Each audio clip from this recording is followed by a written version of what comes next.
Welcome to Opinion Journal. I'm Mary Kissel. In one of the more epic diplomatic snubs of our modern history, the head of Iran yesterday refused to shake President Obama's hand after multiple offers. I've got Global View columnist Bret Stephens here to discuss. Bret, I know this president has an unshakable faith in diplomacy, but... he has an unshakable faith in himself, I should say.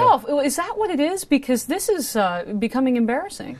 Well, what was really inept and extraordinarily inept is how the White House sort of built this up. I mean, imagine if they had simply not mentioned any possibility of a handshake and then one had occurred, then it would be a huge news story. He would have reaped the diplomatic benefits. The rest of us would have reaped the cost, but that's another story.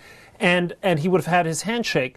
Instead, they leak and leak and leak. There's going to be a handshake. It's going to be at this UN luncheon. It's going to be billed as an encounter, as if basically the two sides had agreed on at least a face-to-face, some kind of face-to-face experience.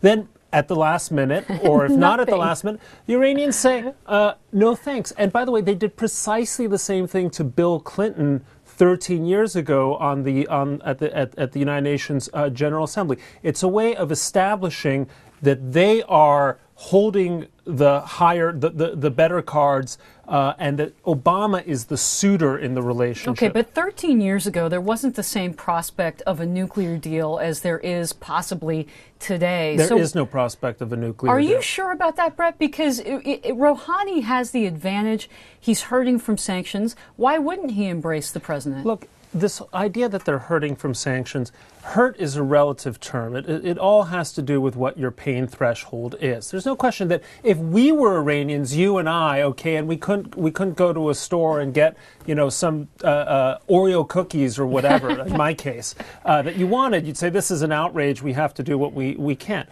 Iran is a country that sustained incredible damage and incredible suffering during the Iran-Iraq war. They have shown that they are prepared to suffer for the things that they want. So let's not go too far in imagining that they've just been crippled by sanctions. Of course they want the sanctions lifted, and they might see to some possible arrangement where they can get them lifted by offering a long-term promise in exchange for an immediate concession. And that's what I fear that we're going to do, that we're going to basically lift the sanctions and they'll say, oh, we're going to enter a process of denuclearization, which isn't happening. Sometime in the future. President Obama wasn't the only one who spoke yesterday, obviously. President Rouhani as well spoke. I say president in quotes. Yeah. He's not legitimate. Was that speech aimed at us or at his domestic audience back in Iran? Well, like all these speeches, it's a bit of both. I mean, there were the aspects of conciliation. There was talk about the sanctions as violence, pure and simple. I love the line about warmongering pressure groups. Ahmadinejad, bless his soul, at least he spoke his mind. He made he did not equivocate as to who he has in mind. Rouhani's a little more sophisticated, so we have warmongering pressure groups, and we leave it to the audience to imagine just who these people might be. So what's the next step, Bret? You had President Obama making comments not just about Iran, but also about Syria, saying diplomacy is the solution, military action can't be taken there. How do you see this playing out then?